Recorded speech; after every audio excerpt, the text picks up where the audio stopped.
வீரபாகுவின் பெருந்தன்மை. தன் முயற்சியில் சற்றும் தளராத விக்கிரமன் மரத்தில் ஏறி அதில் தொங்கிய உடலை கீழே வீழ்த்தினான். பின்னர் அவன் கீழே இறங்கி அதை தூக்கி கொண்டு மயானத்தை நோக்கி செல்லுகையில் அதனுள் இருந்த வேதாளம், மன்னா, இரவு பகலாக இவ்வாறு காட்டிலும் மேட்டிலும் நடுநிசையில் திரியும் உன்னை கண்டு பரிதாபமாக இருக்கிறது. ஆனால் நீ தேடும் பொருள் உனக்கு கிட்டும் போது அதை கை நழுவ விட்டு விடுவாயோ என்ற சந்தேகமும் எனக்கு தோன்றுகிறது. ஏனெனில் வீரபாகு என்று ஒருவன் இப்படித்தான் புத்தி தடுமாறி தவறு புரிந்தான். அவன் கதையை உனக்கு சொல்கிறேன், கேள் என்றது. தண்டகாரண்ய வனத்தில் முன்னொரு காலத்தில் பழங்குடியினத்தை சேர்ந்த ஒரு காட்டு சாதியினர் வசித்து வந்தனர். ஒரு நாள் அந்த சமூகத்தை சேர்ந்த இளைஞர்களும் இளம் பெண்களும் ஒன்று கூடி ஏரிக்கரையில் உல்லாசமாக பொழுதுபோக்கிக் கொண்டிருக்கையில் ஏரியில் இருந்த மீன்கள் துள்ளி குதித்து நீரில் இருந்து எழும்பி மேலே வந்து மீண்டும் ஏரிக்குள்ளேயே விழுந்து விளையாடி கொண்டிருந்தன. அப்போது கூட்டத்தில் இருந்த ஓர் இளைஞர் மற்றவர்களை நோக்கி, மேலே எழும்பி துள்ளி குதிக்கும் இந்த மீன்களின் மீது குறிபார்த்து அம்பு எய்து கொல்ல முடியுமா என்று கேட்டான். அதற்கு மற்றொருவன், முடியவே முடியாது. தண்ணீருக்கு மேலே அவை ஒரு வினாடிக்கும் குறைவாக துள்ளிவிட்டு உடனே தண்ணீரில் குதித்து விடுகின்றன. அந்த ஒரு வினாடி நேரத்தில் ஒரு மீன் கூட குறிபார்த்து அம்பு எய்த முடியாது என்றான். மற்றவர்களில் பலர் அதை ஆமோதித்தனர். பிறகு அவர்களுக்குள்ளே விவாதம் ஏற்பட்டது. அப்போது அந்த கூட்டத்தில் இருந்த நீலிமா என்ற மிக அழகான இளம்பெண் தன் மனதுக்கு பிடித்தவனான பிரதாப் என்ற இளைஞனை பார்த்து, நீ மட்டும் ஒரு மீனை குறிபார்த்து அம்பு எய்தால் உன்னை நான் திருமணம் செய்து கொள்வேன் என்றாள். அவள் அவ்வாறு கூறியதும் கூட்டத்தில் பரபரப்பு உண்டாகியது. நீலிமாவின் அழகில் அத்தனை இளைஞர்களும் மயங்கி இருந்தனர். ஆனால் நீலிமாவின் மனதில் இடம் பிடித்தவன் பிரதாப் மட்டுமே. அவள் கூறியதை கேட்டதும் அவன் வில்லை நாணேற்றி அம்பை தொடுத்து குறிபார்த்து எய்தான். ஆனால் துரதிருஷ்டவசமாக அவன் இலக்கு தவறியது. உடனே சற்று தொலைவில் அமர்ந்திருந்த வீரபாகு என்ற இளைஞன் தன் வில்லில் ஒரு அம்பை தொடுத்து எய்தான். அவன் எய்திய அம்பு ஒரு மீனின் மீது பாய்ந்தது. வீரபாகுவின் நண்பர்கள் மகிழ்ச்சி ஆரவாரம் செய்ய அவன் நீலிமாவின் அருகில் வந்தான். ஏய் அழகு சுந்தரி, நீ அறிவித்த போட்டியில் நான் வெற்றி பெற்றுவிட்டேன். ஆகவே என்னை நீ திருமணம் செய்து கொள்ள வேண்டும் என்றான். அதற்கு நீலிமா, திருமணமா? உன்னுடனா? ஒரு காலம் இல்லை. முதலில் நான் இதை கூறியது பிரதாப்பை நோக்கித்தான் தவிர இதை நான் ஒரு போட்டியாக அறிவிக்கவில்லை என்றாள். இல்லை, நீ அப்படி சொல்லவில்லை என்று மறுத்தான் வீரபாகு. அவனது நண்பர்களும் அவன் சொல்வதையே ஆதரித்தனர். அதிலும் குறிப்பாக கங்கா என்ற வீரபாகுவின் நண்பன் நீலிமா தன் வாக்குறுதியை மீறாமல் வீரபாகுவை தான் மனம் புரிய வேண்டும் என்று அடித்து கூறினான். முடியவே முடியாது என்று நீலிமா கூச்சலிட, நீலிமா, உன்னை நான் திருமணம் செய்தே தீருவேன் என்று வீரபாகுவும் சவால் விட்டான். பிறகு அனைவரும் கலைந்து சென்றனர். காட்டு சாதி மக்களிடையே இவ்வாறு அவ்வப்போது சண்டையும் பூசலும் ஏற்படுவதுண்டு. ஆனால் அவர்களில் ஒருவன் ஆபத்தில் சிக்கினால் மற்றவன் விரோதியாக இருந்தாலும் பகையை மறந்து அவனுக்கு உதவி செய்வான். ஒருமுறை வீரபாகு மரத்தில் ஏறி தேன்கூட்டை கலைத்து தேனெடுக்க முயன்ற போது திடீரென தேனீக்கள் அவனை சூழ்ந்து கொண்டு பயங்கரமாக தாக்கிய போது அவன் நிலை தடுமாறி மரத்திலிருந்து விழுந்து விடவிருந்தான். அந்த சமயம் பிரதாப் அங்கே தற்செயலாக வந்து சேர அவன் வீரபாகுவை தாங்கி பிடித்துக் கொண்டான். வீரபாகுவை ஆசுவாசப்படுத்திய பிறகு பிரதாப் அவனிடம், வீரபாகு, நீலிமா உன்மீது மிகவும் ஆசை என்றால் அவளை நீயே மணந்து கொள். ஆனால் அவள் உன்னை விரும்புகிறாளா என்று தெரிந்து கொள் என்றான். நீலிமாவின் பேச்சை எடுத்தவுடன் வீரபாகு கோபம் கொண்டான். உன்னுடைய புத்திமதி எனக்கு தேவையில்லை என்று விரைப்பாக கூறிவிட்டு அகன்றான்.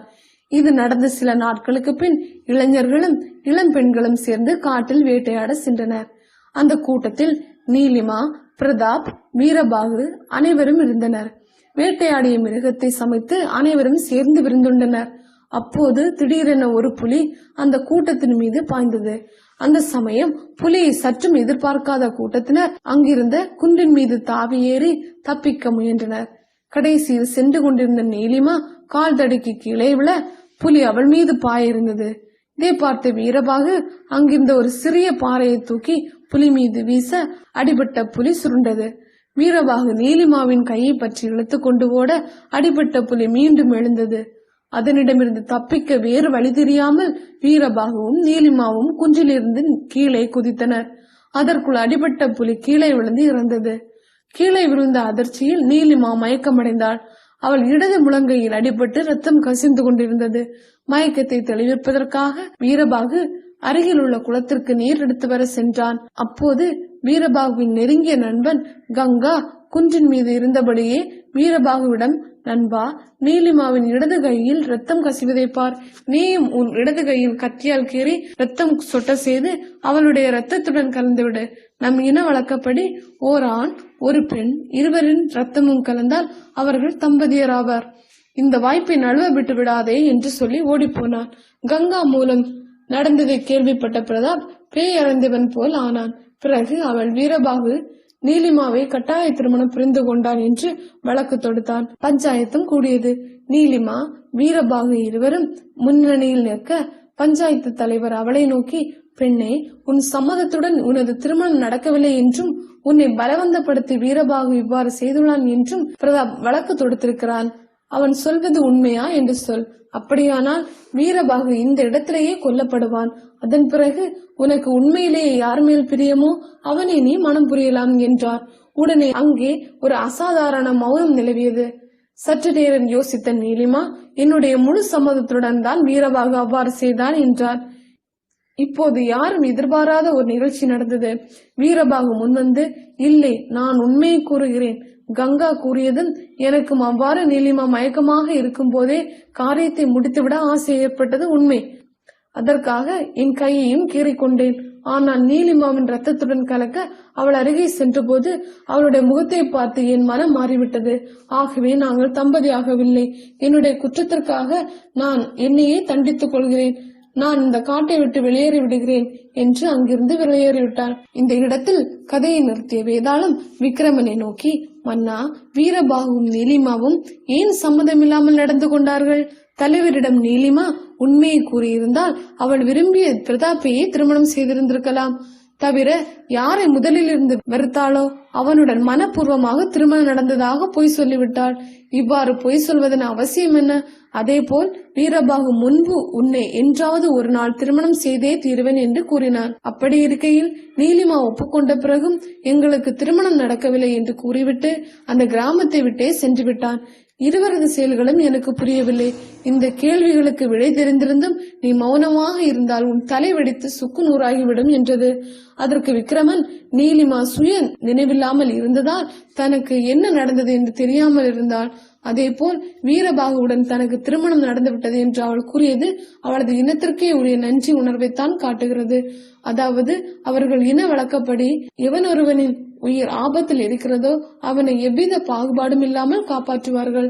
அவள் தனது விருப்பமின்றி இந்த திருமணம் நடந்தது என்று கூறினாள். வீரபாகுவை கொன்று விடுவார்கள். தன்னை காப்பாற்றிய ஒருவனுக்கு தண்டனை கிடைக்க கூடாது என்பதற்காகத்தான் அவள் போய் கூறினாள். ஆனால் வீரபாகு நீலிமாவை நேசித்தானே தவிர மீறி கட்டாய திருமணம் புரிய நினைக்கவில்லை என்று உண்மையை கூறினான். இவ்வளவு நடந்த பிறகும் அவன் அந்த கிராமத்தில் இருந்ததால் கிராமத்தின் ஒற்றுமை சீர்குலைந்துவிடும். ஆகையால் அவன் அங்கிருந்து சென்று விட்டான் என்றான். விக்ரமனது சரியான பதிலினால் அவன் மௌனம் கலையவே வேதாளம் தான் தங்கியிருந்த உடலுடன் பறந்து சென்று வேதாளம் மீண்டும் முருங்கை மரத்தில் ஏறிக்கொண்டது.